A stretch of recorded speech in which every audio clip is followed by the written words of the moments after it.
a questão do Rodoanel é tão grave, é porque está usando o dinheiro que seria para indenizar as famílias, porque não ameniza uma dor, não ameniza perder um rio. O que se coloca quando arranca um rio? O que se coloca quando matou mais de 200 pessoas? Não dá para amenizar. Não tem política de mitigação, mas tem uma responsabilidade do Estado. Mas está pegando esse dinheiro sujo de lama para revitimizar. Nós, infelizmente, estamos tendo essa discussão a respeito do plano diretor, entretanto, a gente não está sendo chamado para poder falar a respeito dessa situação importante. Uma situação que eu poderia sugerir, né? As senhoras têm mais contato aí com o Ministério das Cidades. Antigamente tinha uma resolução 25 do Concidades, muito importante, que trazia de cima para baixo orientações a respeito dessa realização e da elaboração do plano diretor.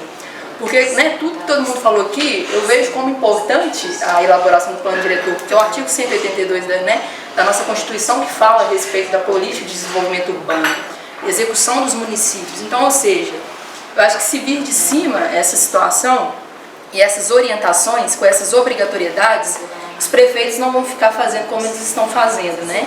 Sem a participação, sem a observância, sem a devida diretriz, a legalidade que se requer, ou seja, como que eles do nada tiram que são só 200 metros, né? Então é muito pouco, então quer dizer, a gente precisa de uma legislação mais forte a respeito disso.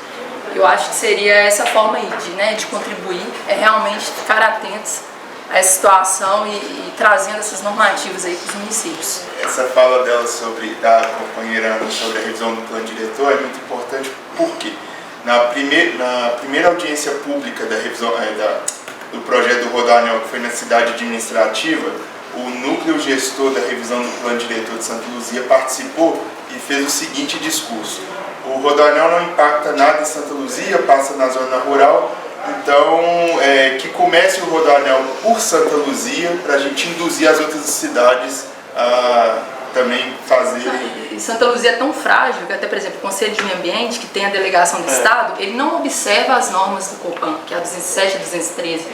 O Conselho não é votado, ou seja, a escolha do prefeito. Então, quer dizer, é muito frágil mesmo a situação e a ausência de fiscalização. Então, ou seja, eles fazem o que quiser e realmente pega Santa Luzia para iniciar, para poder ter como exemplo ruim para os demais seguirem.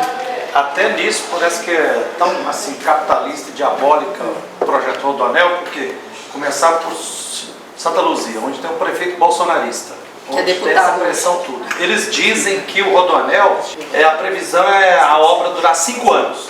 Mas nós sabemos que a obra no Brasil prevê 5 anos, depois vira 10, 15, depois vira 20 anos. Aí vai deixar onde a maior resistência, lá no final, em Betinho, Contagem, para o final, depois que a metade da obra está construída. E é absurdo que o Zema assinou, prometeu para a multinacional lá, caso haja algum rompimento de contrato, pagar para a multinacional 5 bilhões de multa em caso de rescisão do contrato.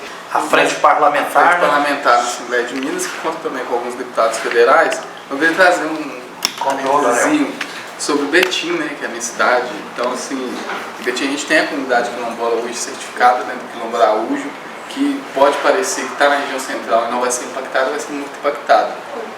Dizer assim, o Betim hoje tem um prefeito que nem é brasileiro, tem um italiano, né, dono de um dos maiores grupos de empresarial do país, é o prefeito mais rico do país, né? Nem quando Dória era prefeito de São Paulo, né, ele perdia esse posto. Então, a gente tem um grande problema. E eu só queria trazer 2 pontos com relação a isso. Primeiro, que sim, a empresa italiana, se a gente cavucar um pouquinho, a gente vai achar alguma ligação. E a outra coisa é que, em Betim, várias propostas deles para mudar o tal traçado, né, era para beneficiar empreendimentos dele. Tá fazer um aeroporto lá também. O aeroporto, na divisa com Brumadinhos, que passa por cima de comunidade tradicional, lá na região de Brumadinhos, na divisa com Mário Campos, né, e Colônia Santa Isabel, o próprio Colônia Santa Isabel, né, que é um patrimônio histórico. E também esse traçado vai passar por diversos outros parques industriais que ele está propondo para a cidade. Então, assim, é maligno o negócio, né? Mas eu queria dizer da frente, a frente foi pensada, né, assim que Bela foi eleita, ela começou a dizer disso da frente do Rodoanel, da necessidade de uma frente parlamentar para o Rodoanel, mas na intenção de trazer todas essas pautas que os movimentos já estão fazendo para dentro da institucionalidade e abrir uma porta para que os movimentos consigam de fato, ter acesso a algumas informações e fortalecer essas lutas, né? Então, a frente ainda vai ser lançada oficialmente amanhã, né, numa audiência pública, às 16 horas, lá na Assembleia, mas ela já está em funcionamento, né? Assim, quem move essa frente, apesar de levar o nome de frente parlamentar, são os movimentos. Então, a gente é meio que impulsionado pelo aquilo que os movimentos nos demandam. E, assim, nisso, já em algumas reuniões prévias, já foram aprovados alguns passos a serem dados, né? Além dessas visitas aqui em Brasília, essa já é a segunda, né? Foi aprovado que a gente vai fazer um pedido de informações justamente para descobrir o que foi feito com esse projeto antigo do Rodoanel, né? O que aconteceu com ele? Foi engavetado? Não foi? Por né? quê, né? O que se gastou com ele? Né? Vai ficar esse prejuízo aí para o erário público? E várias visitas técnicas, né? A gente consegue participar de algumas. Né? A gente, como são várias comunidades, a gente não vai conseguir fazer todas em uma visita só. Então a gente vai fazer vários pedidos de visitas técnicas, né? E aí a própria Assembleia que faz essa visita com participação dos deputados e deputadas nas várias comunidades tradicionais que estão sendo impactadas, nos ciganos, nos reinados, nos quilombolas, no cemitério, lá em Pinhões, inclusive foi tirado, vai ser a primeira, né? De Contagem, Birité e Betim também. Então esse tem sido o papel da frente, basicamente é esse, né? Trazer para dentro da institucionalidade, abrir uma porta para que os movimentos consigam fortalecer e engrossar essa luta.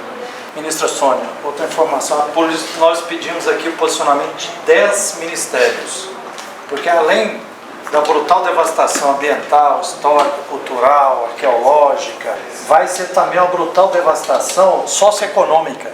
106 quilômetros dessa autopista, uma largura de 170 a 500 metros de largura, a previsão é desapropriar-se acima de 15 mil imóveis.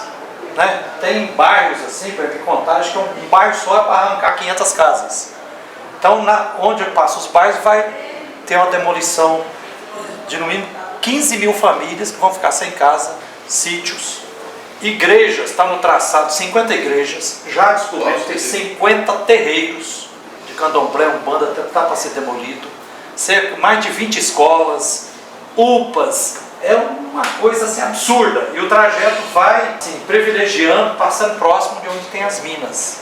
E outra informação, falei aqui na questão que esse rodoanel rodominério, ele se for feito, ele vai levar BH e região metropolitana da gravíssima crise hídrica à exaustão hídrica.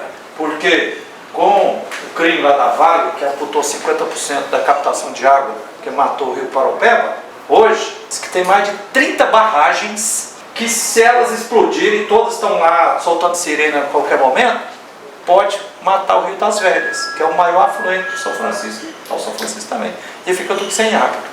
Então nós fizemos uma síntese dessas duas questões, a luta contra o rodoanel rodominério e também os principais argumentos que nós temos para constar a anulação da resolução, e endereçamos aos vários ministérios 18 questões, 18 perguntas, 18 solicitações, que ao nosso ver, tudo tem a ver também com o governo federal. Vamos colocar à disposição para toda a área técnica de consultoria jurídica, porque a gente já tem feito uma análise mesmo de todas as circunstâncias, então esse ofício ele traz uma consulta e a gente fica à disposição, tá? Eu posso até pegar o contato de vocês para que a gente faça um grupo compartilhado. E se possível, já pensei até na ideia de a gente fazer um grupo técnico mesmo, um GT, para analisar, porque são normativas, é uma judicialização que se torna às vezes temerária, porque se a gente criar um precedente no mundo aí, no ordenamento jurídico, a gente pode também dar um tiro no pé. Então, é melhor a gente ter muito cuidado com as nossas ações agora no viés jurídico.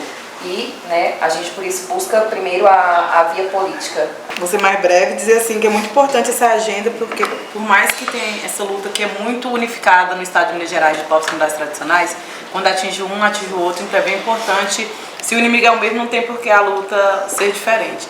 E ao mesmo tempo os impactos são muitos iguais. Inclusive a tentativa de cooptação também, eles usam da mesma artimanha. Por exemplo, falava de mineração, parece que estava muito ali nas minas, né? Agora as minerações têm chegado com muita força também no Gerais, Vale das Cancelas, essa situação lá perto dos Pancararu. Mas dizer que Minas Gerais são mais de 1000 comunidades quilombolas, e assim, todo mundo vai falar mais de 1000 comunidades quilombolas, e somente agora saiu a primeira titulação do norte de Minas, e tem a comunidade lá de Pinhões, que o companheiro faz parte, mas não saiu exatamente a regularização, a demarcação por inteiro.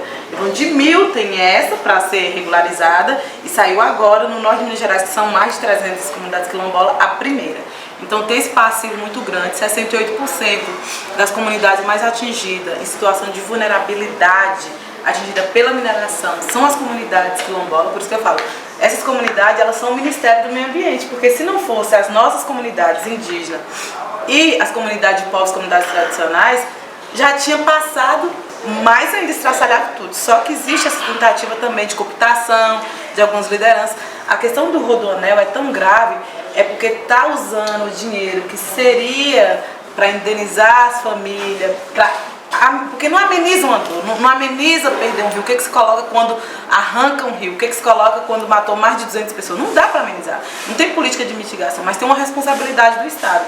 Mas está pegando esse dinheiro sujo de lama para revitimizar aquilo que era para ser usado, para tentar amenizar, inclusive, os impactos sociais, econômicos, ambientais, culturais, mentais das pessoas que estão sendo usados para revitimizar. É isso que Zema tem feito. Zema é o governo da privatização. Eu fico pensando que Zema é o cenário pior do que São Paulo, e o que o Frei coloca, a Alessandra colocou, é muito grave, porque nesse momento outros estados podem aprender isso como uma escola de, na verdade, passar em cima da consulta da Convenção 69 da OIT. Essa questão da resolução ela é tão grave que parece aquela resolução que nós conseguimos barrar na época da pandemia, que tinha saído pela FUNAI, que era de heteroidentificação, que eram os outros que iam dizer quem era indígena. Então ela aplica a mesma coisa. A mesma lógica. A empresa que vai fazer em 100 dias e nós do jeito dela. conseguimos barrar no STF naquela época, mas é isso que está tentando ser aplicado. A outra questão que em Minas Gerais é tão grave, porque tem cidades lindas em Minas Gerais. Quando eu visitei Macacos, eu fiquei traumatizada. É uma cidade linda, casas maravilhosas. Pertinho de Belo Horizonte. Mas parece lugares abandonados. Você sabe onde é uma cidade onde o povo não ri? Ninguém sorri em Macacos. Porque já matou pela metade. Matar não é só inundar as casas, morrer, ser carregado pela mineração. É porque toda semana o alarme liga nessa cidade. E tem um paredão lá que pode romper a barragem a qualquer hora. E eles não sabem se vão amanhecer vivo ou não. Então, cidades que já têm essa situação de vulnerabilidade, as pessoas já estão atingidas. E quando tem essa política, que é política de mitigação, eles falam que são as comunidades atingidas diretamente. Eles não estão tratando essas pessoas que estão atingidas, mas que só porque a lama não passou em cima das casas. Então, é um problema na Comissão Externa de Fiscalização e Repactuação. Nós temos discutido isso, que não seja uma repactuação injusta. A repactuação nós temos discutida no Vale do Rio Doce, para que esse recurso seja investido em estradas públicas, para que se invista realmente, mas o Rodoanel é igual está falando, é uma cidade privada. Quem é que vai pagar um pedágio de mais de R$100 para ir? A outra questão é que da agenda da ministra, que nós temos discutido a importância de fazer uma agenda em Minas Gerais. O Abril Indígena é sempre um mês muito apertado. Até tentamos ver para o Abril, mas eu já estou querendo costurar com ela, eu já tinha falado com ela há mais tempo. Nós ficamos fazendo agenda em outros estados também, porque é a emergência que chama, não é ela querer ir nos Guajajara, ir para o Maranhão, nós queremos ir para os nossos territórios também. Claro. Mas temos agido de maneira coletiva, onde a emergência tem nos convocado, Pataxó do Sul da Bahia. Ainda é uma questão emblemática, que está pedindo socorro, não temos conseguido, inclusive, proporcionar um diálogo com o governo de lá. Mas em Minas Gerais nós estamos querendo construir uma agenda forte. Eu queria que ela fosse tentar o Jacareabá, mas nós estamos entendendo que prioridade vai ser uma visita nos Machacali e também na região metropolitana. Então, na região metropolitana, como está bem perto, dá para fazer uma agenda ali, mas também pensando uma agenda forte com o governo, porque se a gente não trata com o problema, pela primeira vez na história, quando nós estivemos em Mato Grosso do Sul, foi um momento emblemático, onde nós estávamos com a presença daquelas pessoas que é os responsáveis por fazer parte do leilão da resistência, por financiar armamento para matar os povos indígenas. E nós estamos num momento também de produzir diálogo, porque não dá para resolver uma situação sem minimamente a gente pensar o diálogo. Se não for porque gosta de nós, é pelo menos pela autoridade que se tem hoje e pela intimidação também que é estando ocupando nesse momento um lugar estratégico junto com a ministra Aniele. A ministra Aniele colocou à disposição para ir lá no Quilombo dos Peões. E nós acreditamos que, logisticamente, estrategicamente, a presença da ministra Sônia é importante nos Machacali, mas é importante territórios indígenas da metropolitana, que foi atingido pela mineração, e uma agenda política. Excelente. Na bandeira, bate o mundo da mudança chegou. É na roça, na cidade, sociedade do trabalho, traga a bandeira